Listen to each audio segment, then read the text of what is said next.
my name's Grandad.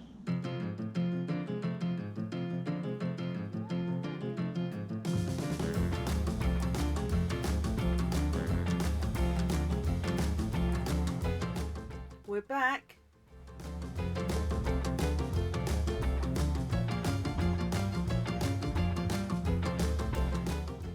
Hello, thanks for being patient.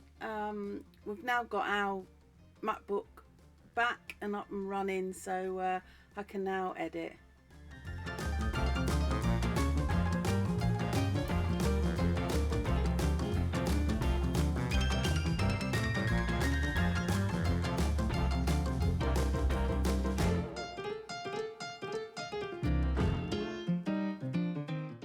This week I'll be mostly running the central heating pipes around the back of the kitchen units to the clarifier, and also running the gas supply.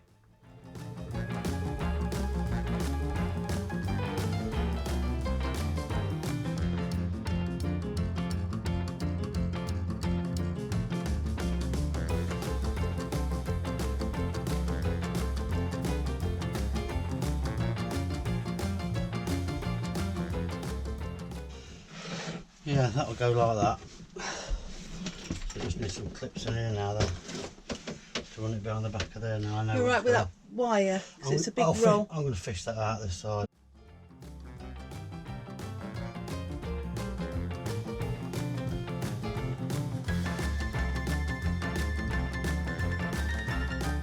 Right, flow pipe.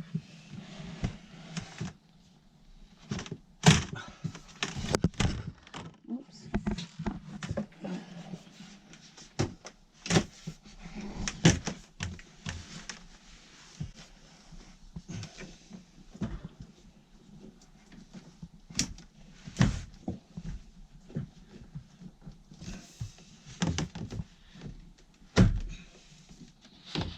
Pause that level then, you see now. Yeah. I'm using 22mm speed fit, which runs the length of the boat, which you might have seen on a previous vlog when I installed the radiators. This is like the first radiator as you come in the boat, so this is just going to run along behind the kitchen units, as I've said, to the clarifier. All these pipes are going to be insulated, fully boxed in and insulated behind the kitchen units, so that there's no sort of heat transfer into the units, particularly behind the oven and behind the fridge. But we're going to do it in sort of all the cupboards anyway. So now do we just need to move the steps? Yeah.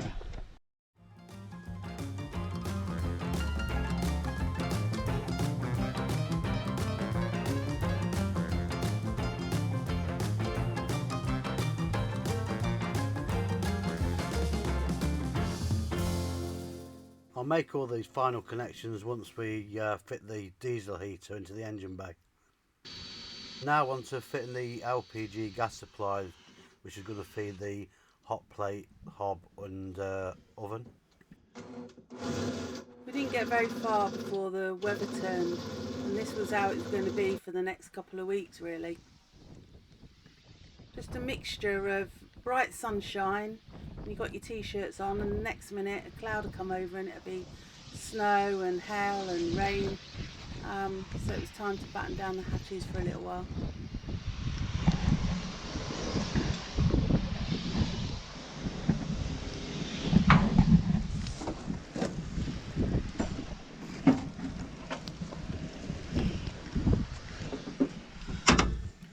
It's quite good though, because every time it really snowed and rained, we went inside and done the jobs on the inside and went outside when it was sunny again.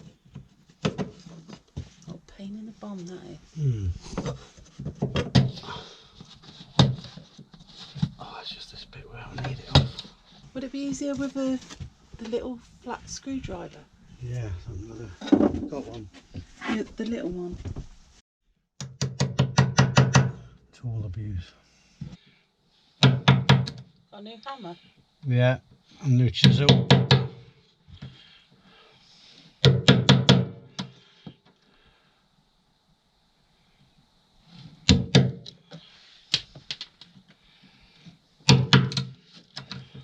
Works though.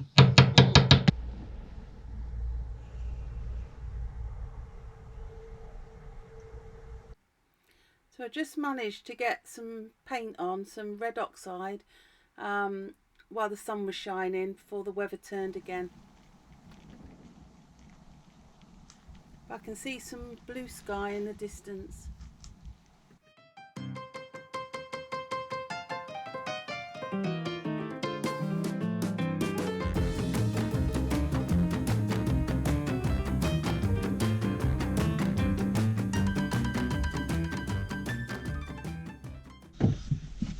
Oh, right, we've drilled the bulkhead fitting hole through here. Now the idea we've come up with is we're going to put the test point about here, so it's easy to get to for obvious reasons. So I can just bend a piece of pipe straight down onto that. So to start off this morning, I'm going to run a feed from this test point down the boat, excuse me, down the boat, across here, across this gunnel, and it's going to drop below the gunnel. The series of very complicated bends down, across, and into where the cookers, where the isolation valves are going to be in the cupboard next to the cooker. But first off, I've got to try and figure this one out first, to come down here and across here. Not to be anywhere near any of the electrics. Yeah, away from here and all the stuff that's going in there. Oh yeah, that's the idea of coming there, so that we're not interfering with any power around here. But yeah, so it's been the most complicated thing to work out. Yeah. Where to put everything. Yeah. A lot of head scratching. Yeah. So the 240, the 12 volt, and the gas don't come into contact or near each other. Yeah. Right. So test points go in here, around about this area. So I need to put this bit of pipe into there, and then I'm going to bend a 90 bend to that wall there. So I'm just going to try and figure out this distance. It's about 12. So I need to put a bend just there. And it's gone up my sleeve.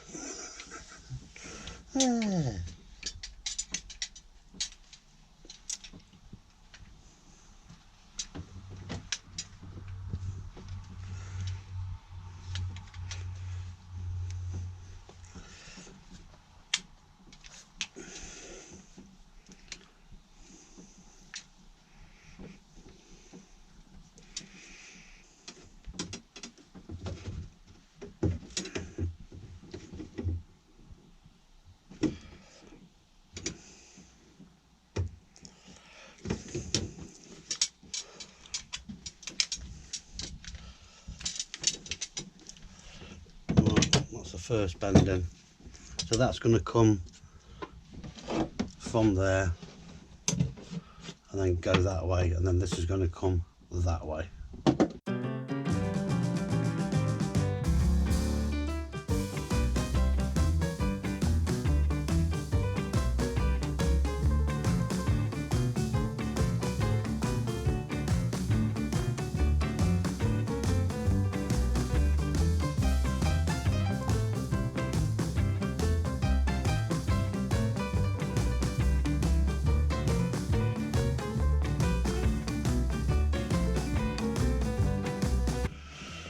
Right, that's that bit.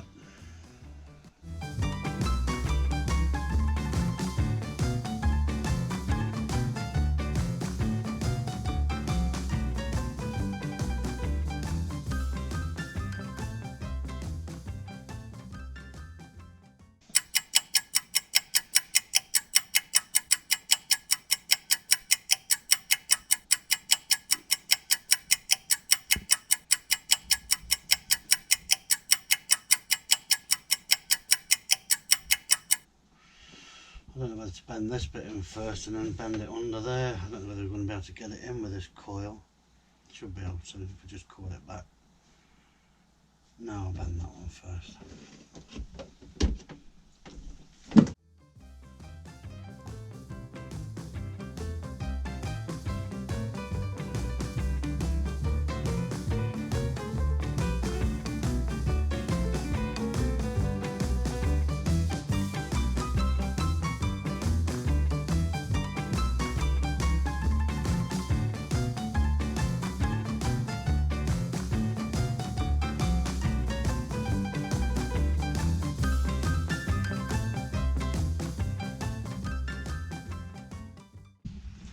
Right.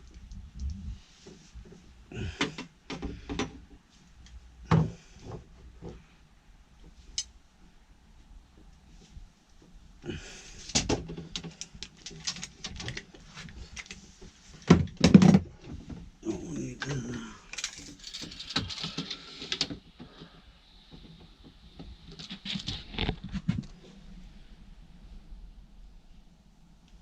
About 9.5.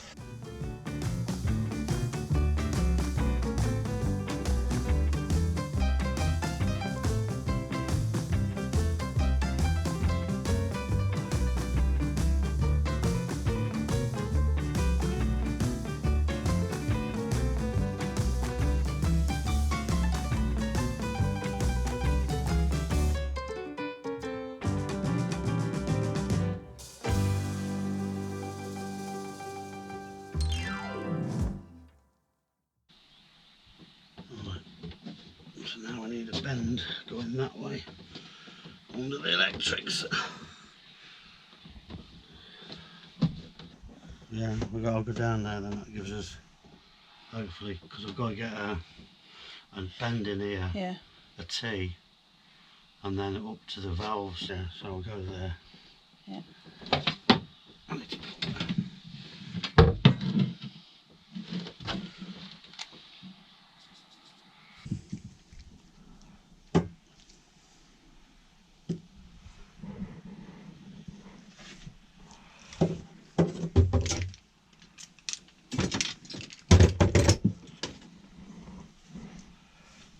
Now that can go.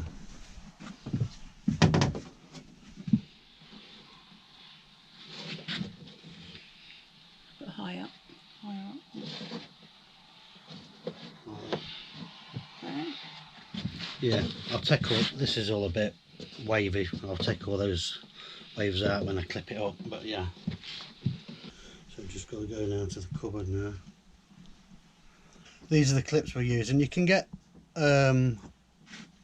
different clips. They're called saddle clips, which are copper saddle clips, but we've chose to use these P clips with a rubber inside them. So, Does that help with vibration or anything? well, that's what I think. Yeah, I think it'll help with all that sort of thing. Any chafing of the pipe and stuff. You know what I mean? Yeah.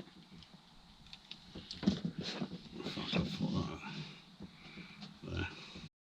This is where my OCD kicks in. Trying to take all the where it's been coiled up, you know what I mean, all the not ripples, but all the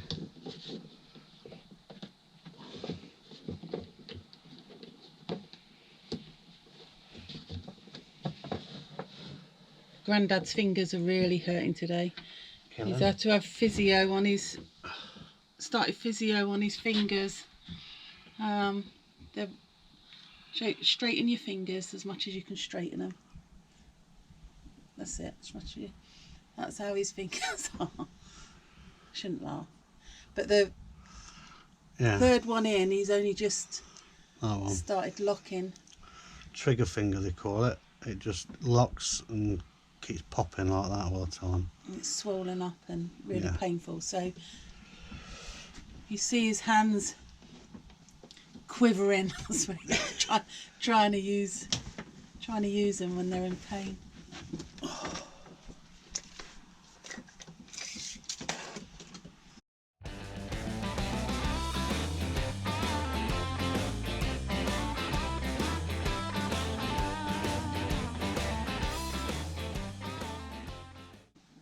it is tough pipe to use this as, because you know when you're using what we call microbore in houses, soft copper, it's really pliable, you know what I mean? You can bend it really easily, but this is a pig to bend because it's so bloody tough. And I think they say what they call work hardens, and also the more you move it, the harder it, you know what I mean, it's sort of harder it gets. Oh, right. Like a lot of things in life. Hey. Is that?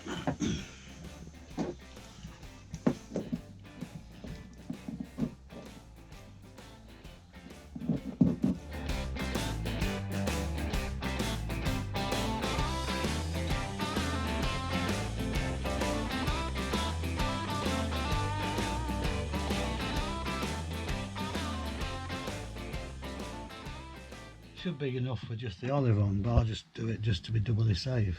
Yeah.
Right, I might have to put a clip in there now, I think, just to hold that in place.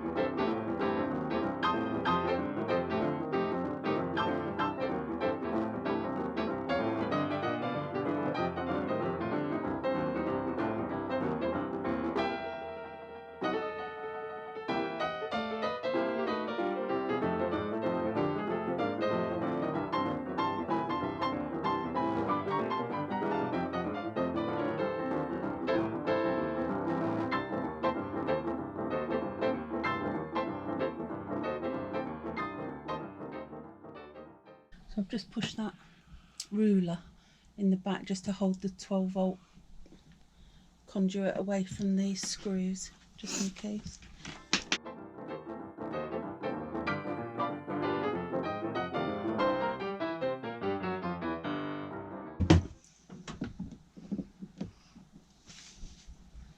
So what's that, fall off? Yeah, I always put them, used to do them with gas taps and main gas taps on meters and stuff, the inlet, so that's the off position, on position, so that if ever they fall to the off position. So there's on, and then if it falls, if you did them the other way, you could have it in the off position and then it falls to on. You know what I mean? So that's the theory behind it, so that's why I've done them like that. But yeah, just need some more clipping up, put one there, and probably one down here. I know it's overkill because it's 6 inches between each joint, so in theory you could have one just there. But I think we'll just put one there. one there. I'll put one up here as well.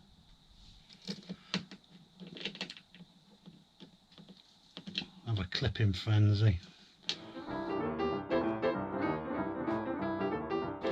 You can get, say, the copper saddle clips, and we've actually got some in the box somewhere. I'll just show you these.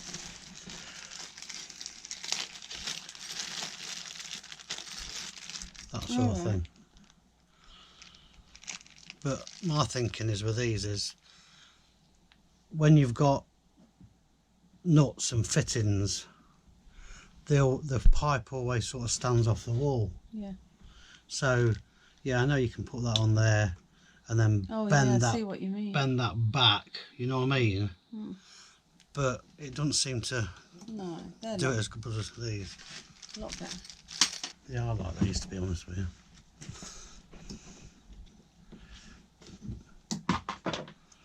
Didn't like that one. You like him, but not that one. Yeah, not that one.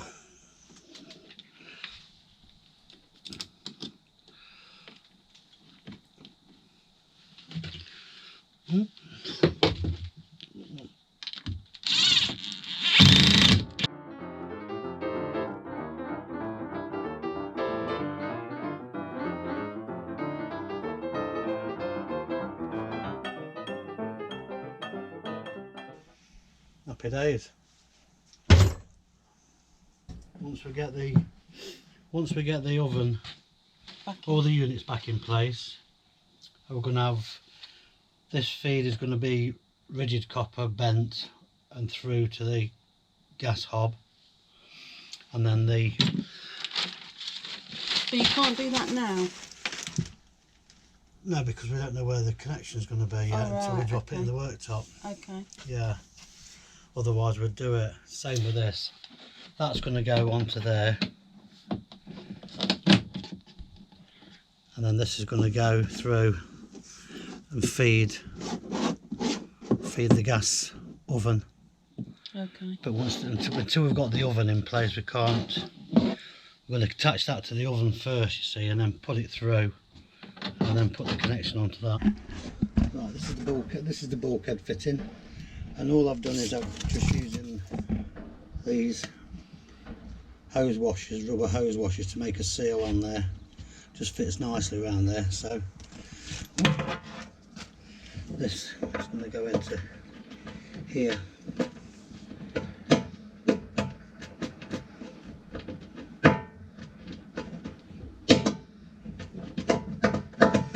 You said. There you go. Into there. And now that's going to just come off there and go to the bubble tester on the side. Obviously this has been stuck in place for now, so got to let that set before we start really putting any pressure on that and screwing things to it. So yeah, that's going to make a nice seal on there. Just the awkward bit inside. Had to cut it a bit bigger. We'll sort that out afterwards. Right, rubber washer on this side, and then this locking nut that goes on and tightened into place to make the seal. So it's all a fiddle. We'll also have to sort the foil out and the... Yeah. And then what do you want me to do I'm next? going to push this forward. Yeah. So it's in place, and then just push that. Me push the rubber The thing rubber up. up to the steel. Okay.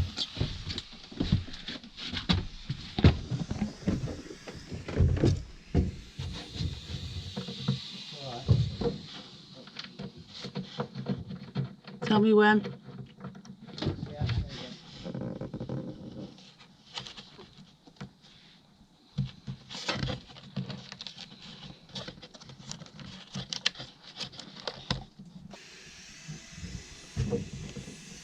Oh, what if I drop it down there? Hang on, let me put something there. I might have to put the camera down.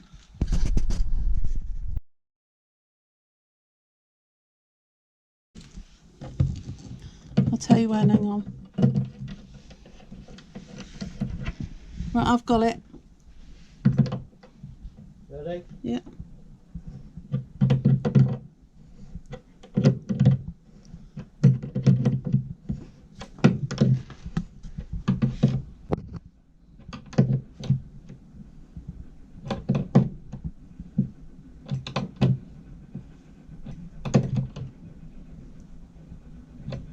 Okay.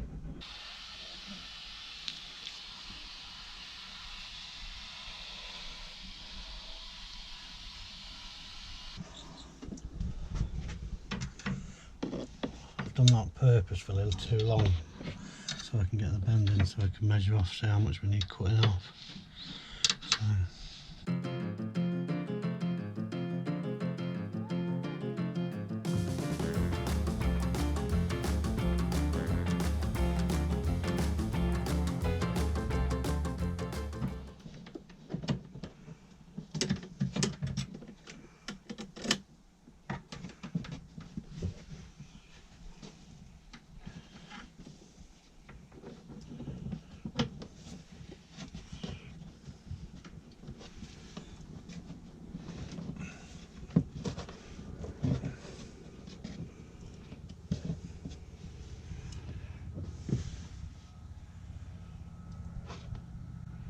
Yeah, that should be okay.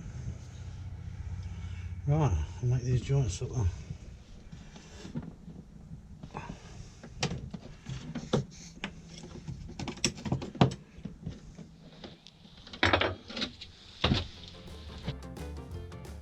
This test point is where the BSS examiner can fit a manometer if he's gas safe registered.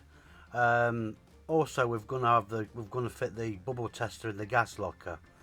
Personally, I would think it's a good idea to fit both, but anyway, that's just my personal choice.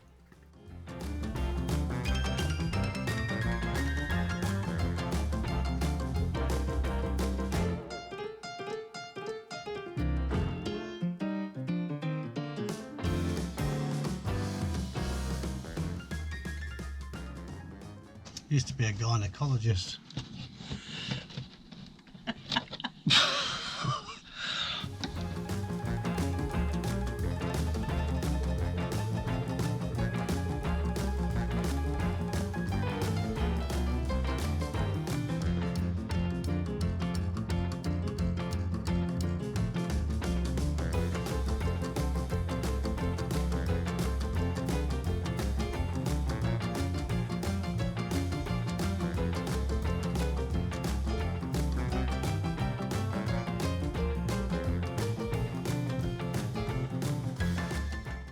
So what is this pipe anyway? It's thick wall, 0.32. I think it says it on it. Yeah, 0.32 an inch thick wall, and it's 3/8 diameter.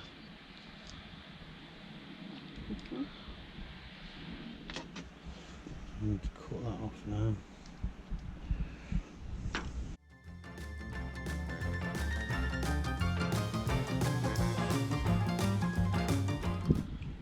It's got to go into this, but I'll just explain this actually. So this is a 10mm bubble tester, because we could only get 8mm or 10mm, not 3/8. The 3/8 one we saw online was adapted to take 3/8 fittings, so we didn't like the idea of that. They'd actually taken these fittings out and put 3/8 fittings in, which I suppose you could do, but I don't know about warranties and all that, so we've gone for a 10mm Aldi bubble tester with the factory fitted fittings in there, and I'm just going to put a short bit of 10mm pipe in there down and go back to a 10mm to 3/8 adapter, so that I can go to the 3/8 pipe just there. And then out this side I'm just going to have a short bit of 10mm pipe which will go onto the hose that goes to the regulator on the bottle, because I've got a short bit of 10mm to go in there.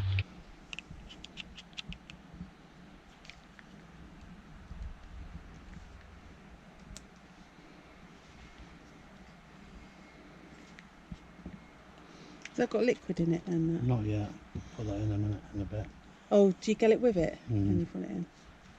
You just take that off and fill it up with fill stuff. it up.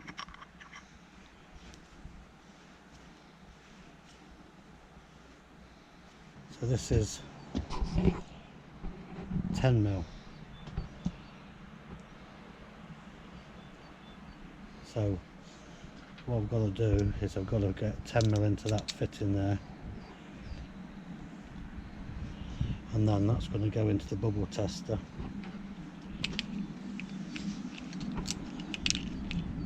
Into there. So I need to cut that off about there.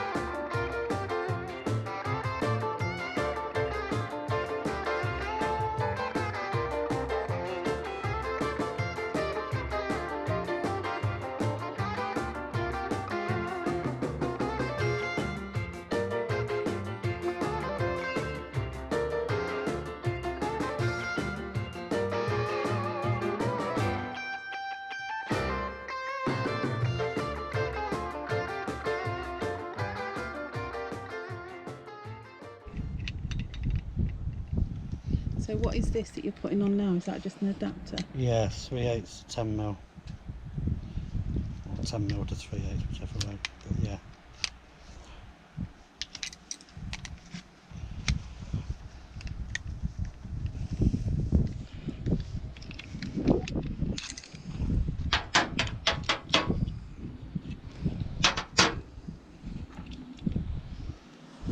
Right, so that's going to go on to there.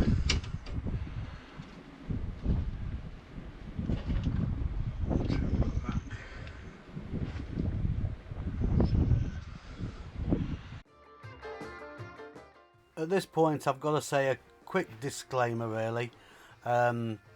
Although I've worked for British Gas for a number of years, and that's where I qualified in gas, which was natural gas. This will all be tested out by a boat qualified gas safe LPG engineer. So this is just to show you how we've fitted the gas supply on the boat, not for you to follow or anything. We're just showing you how we've put it in. It will be checked out and tested and etc. But yeah, please don't follow what I'm doing. It's dangerous stuff, so make sure that you're getting it tested by somebody who's qualified for LPG on a boat.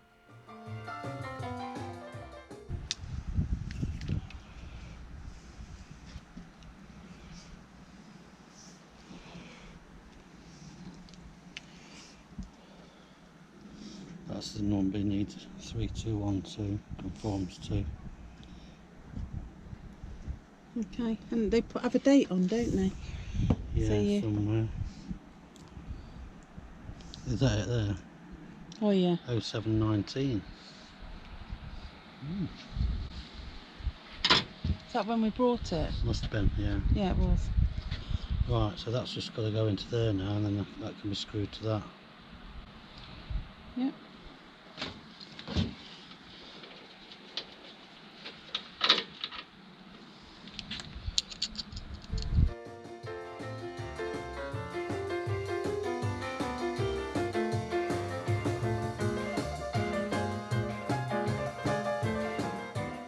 If you're thinking about having a boat built, I would consider having the gas lockers made slightly larger than the ones we've got.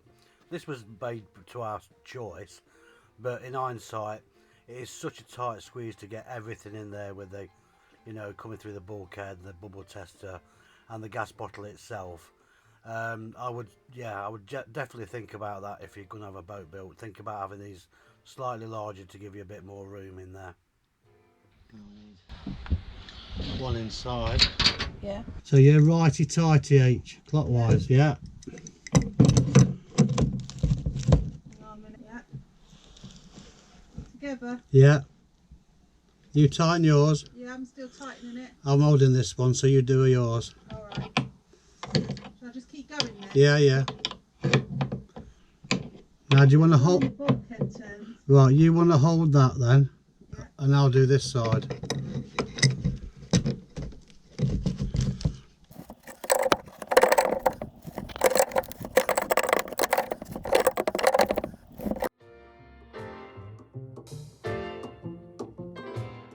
The bubble tester, just to let you know how that works, you just press and hold the red button in for a set amount of time, and then if there is a leak on the system, the bubbles will start to appear in there, so you know you've got a leak.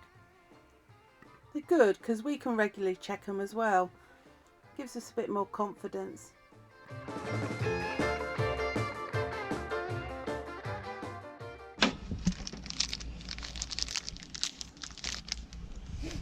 That's just a hose tail out of the regulator, and this is a marine grade regulator, and this is like a little breather tube that fits into there, just a plastic thing with threads on, so it's got a little O-ring on to seal it.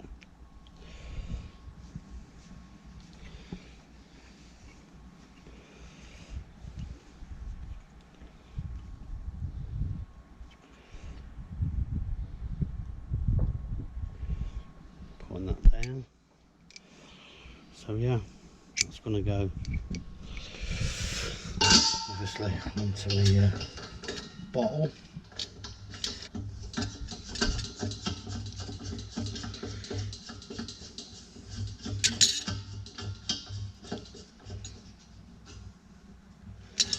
And the hose that can loop round. Going to leave plenty on this, I think, so that we've got enough room to just, there's plenty of play on this. So we'll just cut this off somewhere there. The only things that remain to be done now is to connect the oven and the hot plate or hob to the gas supply, add some liquid called propylene glycol to the bubble tester, and then get it all tested out.